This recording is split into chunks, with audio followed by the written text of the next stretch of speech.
સ્વાગત છે આપની સાથે હું છું મિત્તલ ખાણિયા। સુરતથી મોટા સમાચાર સામે આવી રહ્યા છે। અસામાજિક તત્વો સામે બુલડોઝર કાર્યવાહી થઈ રહી છે। તોફાનીઓના ઘર તોડવાની કામગીરી હાથ ધરાઈ છે। કુખ્યાત રાહુલના એપાર્ટમેન્ટ પર તંત્રનું બુલડોઝર ફરી વળ્યું। ઉધનામાં કુખ્યાત અસામાજિક તત્વોના ઘર પર કાર્યવાહી કરાઈ રહી છે। ઉધના તેમજ આસપાસ પોલીસ મથકના અધિકારીઓ, એસઆરપી જવાન અને મનપાના અધિકારીઓ મોટી સંખ્યામાં હાજર છે। મોટી સંખ્યામાં કાફલો તૈનાત કરી દેવાયો છે। આરોપી રાહુલ સામે 22 ગુના નોંધાયેલા છે। ગુજસી ટોક, મારામારી, હત્યા જેવા ગંભીર ગુના નોંધાઈ ચૂક્યા છે। સૂર્યા મરાઠી હત્યા કેસમાં પણ રાહુલની સંડોવણી છે। ત્યારે આરોપી રાહુલના ઘરે તંત્ર દ્વારા બુલડોઝર કાર્યવાહી કરવામાં આવી રહી છે। મોટી સંખ્યામાં પોલીસ કાફલો પણ તૈનાત કરાયો છે।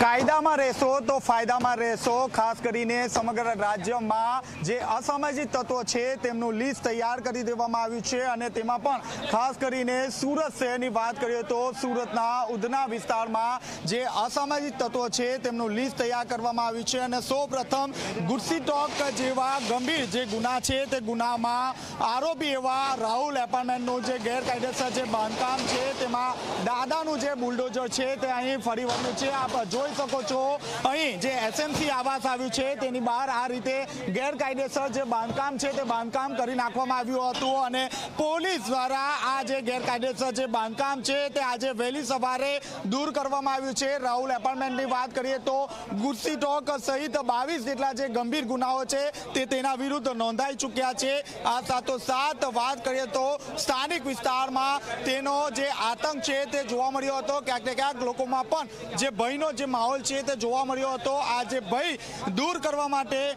સુરત પોલીસ દ્વારા હવે દાદાનું બુલડોઝર ચલાવવામાં આવ્યું છે। આપ જોઈ શકો છો અહીં પોલીસ તો ચાપતો બંદોબસ્ત ગોઠવી દેવામાં આવ્યો છે। ઉધના લિંબાયત સહિતના પોલીસ જે સ્ટાફ છે તે સ્ટાફ અહીં બોલાવી દેવામાં આવ્યો છે અને આ રીતે જે ગેરકાયદેસર મિલકત હતી ગેરકાયદેસર મિલકત ઉપર દાદાનું જે બુલડોઝર છે તે ચલાવી દેવામાં આવ્યું છે। છેલ્લા કેટલાય સમયથી જે છે તે લિસ્ટ તૈયાર કરવામાં આવ્યું હતું। ઉધનાની વાત કરીએ તો 50 જેટલા અસામાજિક તત્વોનું જે લિસ્ટ છે તે લિસ્ટ તૈયાર કરી દેવામાં આવ્યું છે।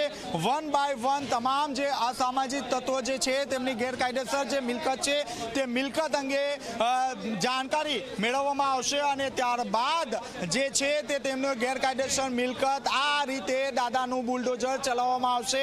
હાલ તો પોલીસ બંદોબસ્ત વચ્ચે સુરત મહાનગરપાલિકાની જે ટીમ છે તે ટીમ દ્વારા અહીં ડિમોલિશનની કામગીરી હાથ ધરવામાં આવી રહી છે।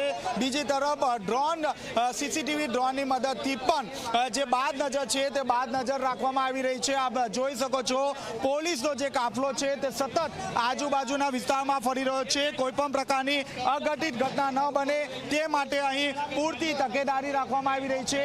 ડીસીપી સહિતનો જે પોલીસ કાફલો છે તે પોલીસ કાફલો અહીં જોડાઈ ગયો છે। આપણી સાથે સ્થાનિક જે પીઆઈ છે તે પીઆઈ સાથે આપણે વાતચીત કરવાનો પ્રયાસ કરીશું કે તેમનું શું કહેવું છે।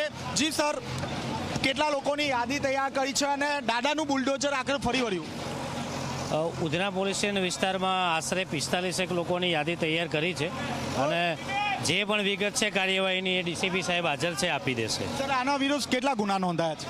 આના વિરુદ્ધમાં 22થી વધુ ગુના નોંધાયેલા છે, જેમાં ખંડણી, મારામારી, હત્યા, અપહરણ એવા 22થી વધુ ગુના નોંધાયેલા છે। 22થી વધુ ગુનાઓ નોંધાઈ ચૂક્યા છે। આપ જોઈ શકો છો જે ડ્રોન કેમેરા છે તેની મદદથી બાદ નજર રાખવામાં આવી રહી છે। તમામ જે ટેરેસ છે તે ટેરેસ પર કોઈ અસામાજિક તત્વ છે કે કેમ તે અંગે હાલ તપાસ હાથ ધરવામાં આવી રહી છે। પોલીસની અલગ અલગ ટીમો બનાવવામાં આવી છે અને દરેક આસપાસની જે ટેરેસ છે તે ટેરેસ ચેક કરવામાં આવી રહી છે। હવે જે રીતે દાદાનું બુલડોઝર ફરી વળ્યું છે આવા અસામાજિક તત્વોની યાદી તૈયાર થઈ ગઈ છે અને ગેરકાયદેસર જે પણ મિલકતો હશે તેમાં આ જ રીતે દાદાનું બુલડોઝર ફરી વળશે। કેમેરામેન વિજય બેસાણ સાથે ચેતન પટેલ, ઝી મીડિયા, સુરત।